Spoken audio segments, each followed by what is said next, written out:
ሌላ ነገር አጀንዳ የለንም። አሜን። ተጠራ በቃ እኮ ተጠራ። ስለዚህ ልታሰፋ ግድ ነው። አንተ ያለ ወንጌል እንዴት ዳር ሳይደርስ ይቆማል? ዓለም እኮ ወንጌልን አትሰማም። ገና እኮ አልተሰበከም። ይሄ አቋርጠን የምንመጣው ምድረ በዳ እኮ ገና ወንጌል እኮ አልገባም። አፋር አንተን ይጠብቃል። ሶማሌ አንተን ይጠብቃል። ጋምቤላ፣ ቤኒሻንጉል፣ አሱሳ አንተን ይጠብቃል። ደቡብ ይኸው ወደ ታች ወደዚህኛው ወደ መሀሉን ተው ወደ ታች እኮ ብትሄድ ወደ ኦሞ ምናምን ብትሄድ ወደ ኦሞ ሸለቆ ብትሄድ እኮ ወንጌል አልደረሰም። ገና ወንጌል አይደለም ልብስ ራሱ አልለበሱም አይደለም። አስብ። ስለዚህ ይጠብቁናል። ጥሪ ነው። እግዚአብሔር ድንቅ ነው። አሜን። ስለዚህ ቃል ከመጣ ስራ የማይሰራበት ምንም አይነት ነገር የለም። ሳይሰራ አይመለስም። ቃል ከመጣ ሳይሰራ አይመለስም። አንተ ካልክማ እኛ እኮ ደክመናል። እንደ ሰውኛ ስናስብ አሳማን የፈጠረው ባህሩ ክርስቶስ አይደለም እንዴ? ባህሩስ የማን ነው? የክርስቶስ አይደለም እንዴ? ሰብስቦ እኮ አንድ ቦታ ይሄን ምድር ገለል አድርጎ ደረቁን ቦታ የፈጠረልን እኮ ክርስቶስ ነው። ለሰው እንደሚመች አድርጎ ዘፍጥረት ላይ አንብቡት አይልም እንዴ? ለሰው እንደሚመች አድርጎ መጀመሪያ ለሰው የሚመቸውን ነገር ከፈጠረ ካስተካከለ በኋላ እኮ ክርስቶስ እኛን ደግሞ ፈጠረ።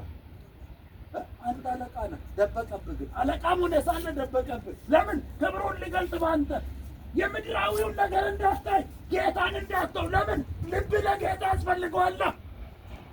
ልብን እኮ ነው የሚፈልግ ጌታ፣ ሌላ ነገር እኮ አይደለም። የጴጥሮስ ልብ ለጌታ ያስፈልገው ነበር፣ ይመች ነበር። ክርስቶስ እኮ 33 ዓመት ተኩል ኖረ ይላል በዚህ ምድር ላይ። ስንት ሰው አገኘ? 12 ሰው ነው ያገኘው 33 ዓመት ተኩል። ጴጥሮስ ስንት ሰው ነው ያጠመቀው በአንዴ? ሴቶች ሳይቆጠሩ ለ5000 ምናምን እኮ ነው። ልቡ እንደሚመች ያውቅ ነበር ለእግዚአብሔር መንግሥት። ስለዚህ ነው ሂዶ ታንኳይቷ ላይ የተቀመጠው። ስለዚህ የተጠራበትን እወቅ። ልታሰፋ፣ ልትተክል፣ መነቀል ያለበትን ልትነቅል ነው ጥሪ።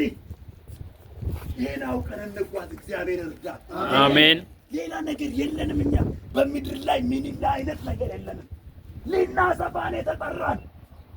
አንተ እያለ እንዴት በመባና በአስራት ቤተ ክርስቲያን ይገነባል? አንተ ባርከኝ በል፣ አውጣኝ፣ ልቤ ይከፈት በል። አሜን። አንተ የምትሰራው እኮ አንተ የምትተክል። መስኮት ለመግዛት ልመና፣ በር ለመግዛት ልመና፣ አንድ ሲሚንቶ ከረጢት ለመግዛት ልመና፣ አንድ ቆርቆሮ ግዛልን እየተባለ እኮ ነው ቸርች አንተ እያለ። ስለዚህ በአንተ ለምን አይሰራም? ለምን አትጸልይም? ለምን አትለምንም ጌታን? ልብ ይከፈት። የለም እኮ ልቡን ያውቆ ነበር ጌታ ኢየሱስ፣ ልቡን ያውቋል። ስለዚህ ከዛሬ ጀምሮ ምንድን ነው? ሰው ነው የምታጠምድልኝ፣ አሳ አይደለም። የተትረፈረፈ እኮ አገኘ፣ ብዙ አገኘ፣ ማት መረባቸው እስከሚበጠስ ድረስ እኮ ነው የሚለው መጽሐፍ ቅዱስ። እንደምንም አልቆጠረም እኮ። ለምን? ንጉሥ ነው ያቀረበው ፊቱ። በንጉሥ ቤት ማን ሊቆም ይችላል? ይቻላል እንዴ? ፊቱ እንደ ፀሐይ የሚያበራ እኮ ነው። ትችላለህ እንዴ ለመቆም? የለም እኮ። ስለዚህ ለዚህ ንጉሥ ልትሰራ ግድ ነው። ምንም የምታመቻምቸው ነገር የለም። እሱ እኮ ነው እስትንፋሱን የሰጠ። መንቀሳቀስ እኮ በሱ ህልውና እኮ ነው ያንተ መንቀሳቀስ። የእሱ እስትንፋስ ባይኖር እኮ አንተ መንቀሳቀስ አትችልም። እንደው በምድራዊ ኦክሲጅን በፋብሪካ በሚገነባ ቢሆን ሀብታሞች እኮ ትንሽ ሰዓት ሊኖሩ ይችላል። እናንተ በምን እንኖራለን? የሰው ብረት ላይ ተንጠልጥለን የምንኖረው። ስለዚህ እግዚአብሔር ይሰራል፣ ይፈልጋል። አሜን። ይፈልጋል ጌታ። ጥሪን ወቅ በእውነት በጣም ነው ደስ ያለኝ። ጌታ ኢየሱስ ዘመንን ባርክ ወንድሜ። አሜን አሜን። ጥሪያችንን እንወቅ። እኔ መጀመሪያውኑ ታላላቆች ስመጡ መጀመሪያውኑ ነው ጌታ በጣም ነው ደስ ያለኝ። ለምን እንዲመሩን ይገባል። መራቸው እኮ ይላል እኮ በምድረ በዳ መርቷቸው አስተምሯቸው 5000 ምናምን አጠመቀ ነው ብሎ ጴጥሮስ ምን ነበር? ትልቅ ሰው ነበር።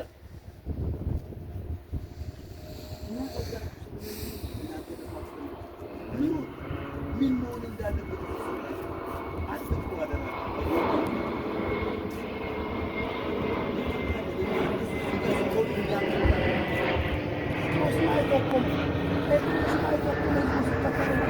ለምን ብዙ አይቷል እኮ የተትረፈረፈ በረከት ከባህር ውስጥ አግኝቶ ነበር። ያ ነገር እኮ አለ አስቀርቶታል ይላል። አላስቀረውም እኮ። ለምን? ከዛሬ ጀምሮ ምንድን ነው ሰው ነው የሚታጠምድልኝ ብሎታል። ያ ሁሉ ሀብት እኮ አላስቀረውም እኮ፣ አላስጎመጀውም። የሚቀር ነው፣ በምድር ላይ የሚቀር ነው። የዛሬ 15 ዓመት የዛሬ 20 ዓመት ውበታችሁ ፎቶአችሁን ተመልከቱ እስቲ። የዛሬ 15 ዓመት ፎቶአችሁና የዛሬ ፎቶአችሁ አንድ ነው አለ። እንደ ጣስ አልተጣመምንም። ሄሎ እናንተን አላውቅም፣ አልተጣመምንም። ይቀየራል እኮ ሁሉ ነገር። የማይቀየር የዘላለም ንጉሥ ክርስቶስ ብቻ ነው። አሜን። ስለዚህ አስቡ ዘላለማዊ ቤታችሁን ለመስራት። እናንተ እያለች ለምን ቤተ ክርስቲያን ተንጋዳ ትቆማለች? እኛ እያለን፣ እኛ ልጆቹ እያለን፣ የንጉሥ ልጆች እኮ ነን እኛ እያለን ቤተ ክርስቲያን ተጣሞ እንዴት ይቆማል? ስለዚህ ልባችንን እናቅና። እግዚአብሔር አምላክ ይርዳል። አሜን። ጌታ ኢየሱስ ዘመናችሁን ይባርክ። አሜን። ሕይወታችሁ የተባረከ ይሁን። አሜን። የተትረፈረፈን በረከት እግዚአብሔር ይስጣችሁ። አሜን። በእውነት በጣም ደስ ብሎኛል ዛሬ። ይጸልይልኝ።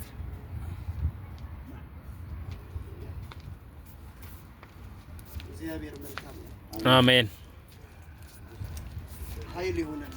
አሜን። እግዚአብሔር መልካም ነው። አሜን። ወንድሜ እግዚአብሔር ይባርክ። አሜን። እግዚአብሔር ያብዛ፣ ያስፋ። አሜን። መንፈስ ቅዱስ ትክክል ነው። እየዘመርኩ የመጣሁት ወንድሜ ያገለገለውን አገልግሎት።